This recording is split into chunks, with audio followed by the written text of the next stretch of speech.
Hey everybody, Bruce here, Traveling with Bruce. Thanks again to Wendy Brewer for supplying my channel with that incredible clip. Carnival today has announced that the Carnival Glory's itinerary is going to be adjusted because of the damage to the ship. By the way, thank you for subscribing to Traveling with Bruce. Thank you for giving my videos thumbs ups, and I love your comments too. Carnival has basically got themselves an issue here. As you can see on the left, the Carnival Glory as she's supposed to look. On the right, how she looked yesterday afternoon after the damage. They've decided to make some changes to the upcoming itinerary. Here's what happened. After the Carnival Glory cut in front of the Carnival Legend and got sliced open, by the way, these photos are from Christian Maxey. Thank you, Christian. The crew immediately sprung into action and started to clean up this mess right here on both decks. They immediately cleaned out as much of the area as they could and began to secure it. They needed to cut it off to the outside and also restrict passenger access anywhere near this area. And you'll see on this photo coming up in just a sec how the crew had a team of people in there scrambling to get debris removed and new barriers put in there. No passenger is going to accidentally fall out of this cruise ship. Don't worry about that. This work will continue while the ship returns to New Orleans, her home port. She'll be there tomorrow.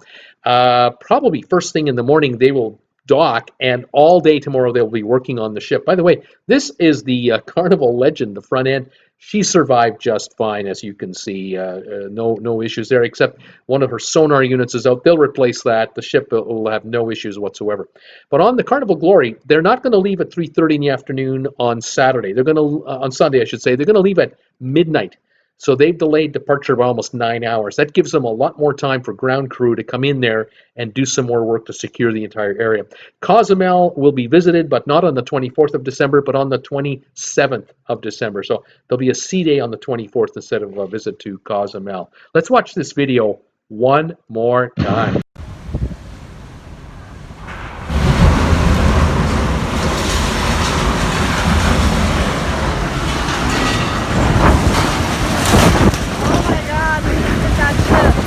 In this clip over and over and over again, seeing the impact between the two. Thankfully, there were only 6 minor injuries, no serious injuries at all. Damage to the Glory is mainly to decks 3 and 4 where the dining room area is, and it's just one corner of it. And like I said, the crew is now has totally secured that area. They'll cut that off from the outside world, so even if it's raining and they're going through some heavy seas, they won't have any problems with water or anything like that.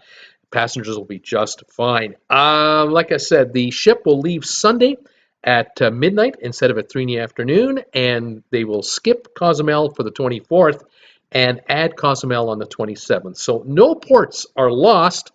It's just a reorganization of the visits to the ports. And there you go. The Glory continues her work, and hopefully everyone will have a great time. Thank you for joining me today. If you liked the video, give it a thumbs up. And we'll see you next time. Traveling with Bruce. You take care, everybody. Bye for now.